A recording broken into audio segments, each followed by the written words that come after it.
Howdy, Connection Group leaders. Happy Thursday. I hope you're doing well. There are only 6 sleeps till Christmas, man. I'm pumped. That's why I'm hanging out here over by my Christmas tree. I got this from the Wings Ministry garage sale. How cool is that? I've added a few of my own on there, but I got that for $5. What a great day. Really am excited about Christmas. Hope you are too. I'm also excited about this Sunday. Let me say real quick, don't forget, this is our last regular Sunday for the year. On the 29th, there's only one worship service. We're going to meet at 9:30. It's going to be a baptism that day, by the way.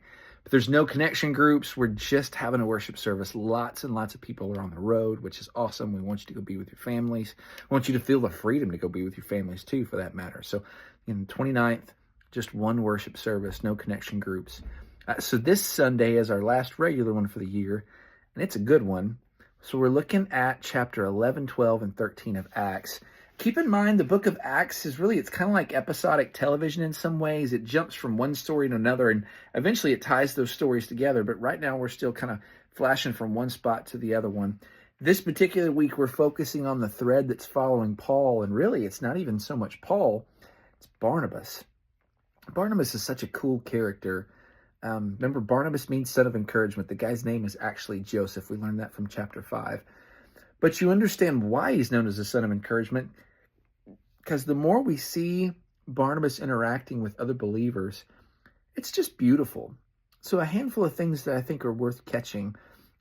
This pocket of believers, as persecution is rising, this pocket of believers begins to form, a really solid pocket of believers, forms in Antioch. And so the church at Jerusalem sends Barnabas to, hey, go up there and go check it out. See if this is for real.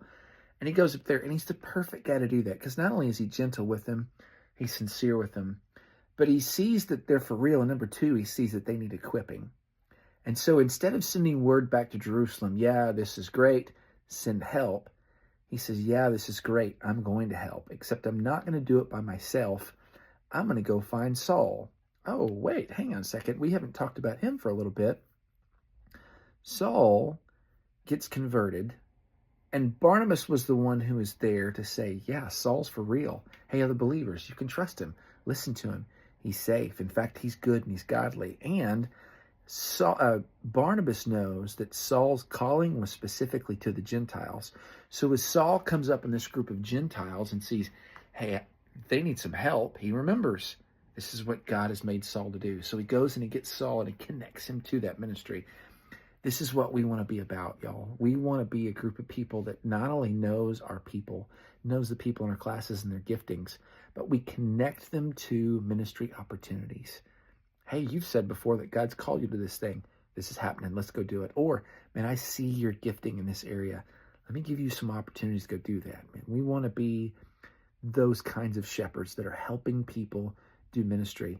We also want to be the kind of shepherds that are getting people to tag along. So again, Barnabas could have equipped the church by himself. You know, he went and got help from Saul. Later on, when these guys come back from Jerusalem, they don't just come back by themselves. It says they brought along John Mark with them too. They discovered John Mark. John Mark's got a heart for ministry, needs some time, needs some training. Hey, dude, come with us. Come learn ministry. He's going to go on the missionary journey that kicks off next week too. So we want to be those kind of believers.